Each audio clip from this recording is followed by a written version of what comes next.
I want to talk the Trophy Room Jordan 1 Low. So let's get after it on Fire Footwear.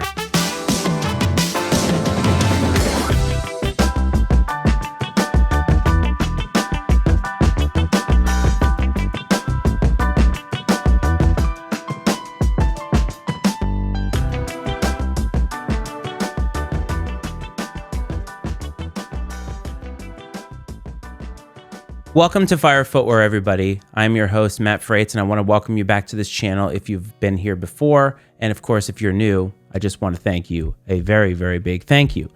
I want to talk about the Trophy Room Jordan 1 Low release that's taking place this week and next week. And why do I want to? Because obviously it's a popular release. Obviously, a lot of people are talking about it in the sneaker community, but I think it's an interesting and fascinating look at where we've come in terms of collaborations. Collaborations are pretty common in sneaker culture. I don't think anybody's going to deny that. Obviously, we are used to seeing them. We expect to see them.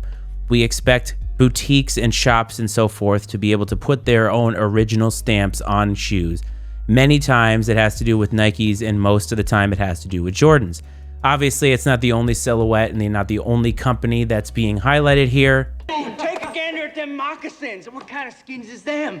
What's that writing mean? Nikkei. What is that? Some sort of Asian talk or something? But it is the brand that comes with the most history, in my opinion. Marcus Jordan obviously is the son of Michael Jordan, and so he has unique access to the man that started sneaker culture.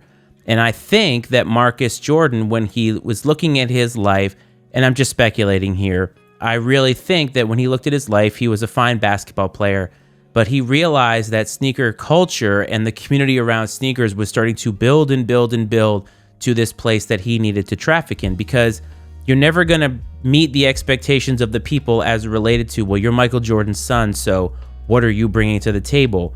So why not traffic in something that he is also known for, and that is sneakers? When Trophy Room opened in 2016, it had a unique opportunity. Obviously, it was paying homage to Michael. It was paying homage to his Trophy Room, but it also was able to tell a unique story in the collaborations that it had. Obviously, the access that he has to not only his father, but his father's brand meant that there were going to be sneaker collaborations. And when they started out, the collaborations really were going back in time. They were going back and looking and using silhouettes and models in Jordan's history that, in my opinion, are not very well known or not very trafficked in today. Of course, you can disagree with me if you want. No way. Yes way. But the Jordan 23, the Jordan 16, the Jordan 17, and the Jordan Reveal were all models that were first used when Trophy Room started doing their thing. And I'm not here to tell you that those models have no meaning. I'm here to tell you that if you were to do the Family Feud model and you go to poll people on the street, not a lot of people are wearing those silhouettes unless, of course, you were born and had an appreciation for those at the time. Once you get past the Jordan 14, there is sort of this lapse in knowledge and lapse in nostalgia as it relates to Air Jordans, because Michael Jordan no longer played. Obviously, he had that stint with the Wizards. That didn't happen. But my point is that once Michael stopped playing in the prime of his career, people kind of started forgetting about it, because the age of the people that were invested in sneakers started to creep up and up. And so by the time Marcus Jordan opened Trophy Room, people like me were at the younger portion of that spectrum. I was 33 years old. I'm 41 now.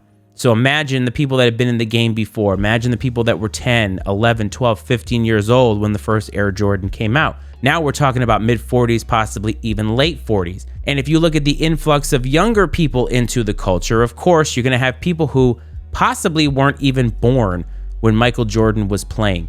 So they don't have the same appreciation. So Trophy Room has an opportunity to tell that story, to keep the flames of that story alive. And I think that early on they did that. And once they released the Jordan 5 and resell culture really got a hold of it in the first real way, I think that Trophy Room changed their approach to this. And the Jordan 1 Low that's coming out, the black toe, it's an homage to Michael Jordan's Fleer rookie card.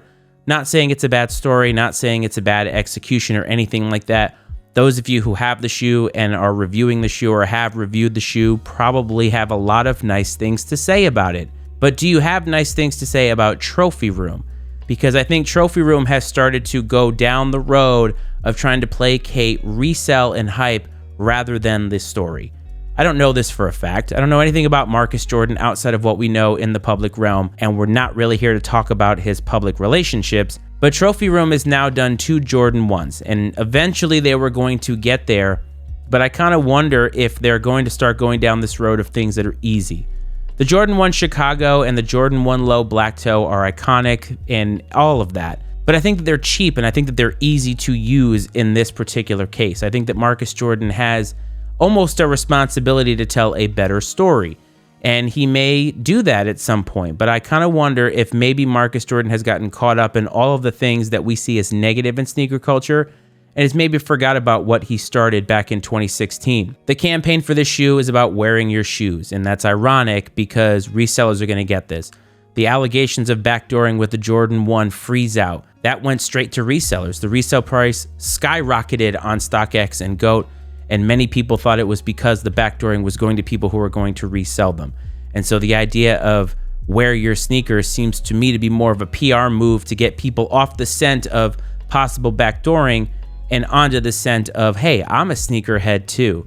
And the reality of it is that he's not really a sneakerhead the way that we are. His access does not allow for that. He is not afforded the ability to say that he's just like the rest of us. And it doesn't mean that the rest of us are bad or that we're any worse in terms of sneaker culture than Marcus Jordan. It just means that Marcus Jordan is Michael Jordan's dad. So he has the ability to do a lot of things that you and I don't. What did you think of the Jordan 1 Low? What do you think of that shoe? What do you think of Trophy Room? I would love to know.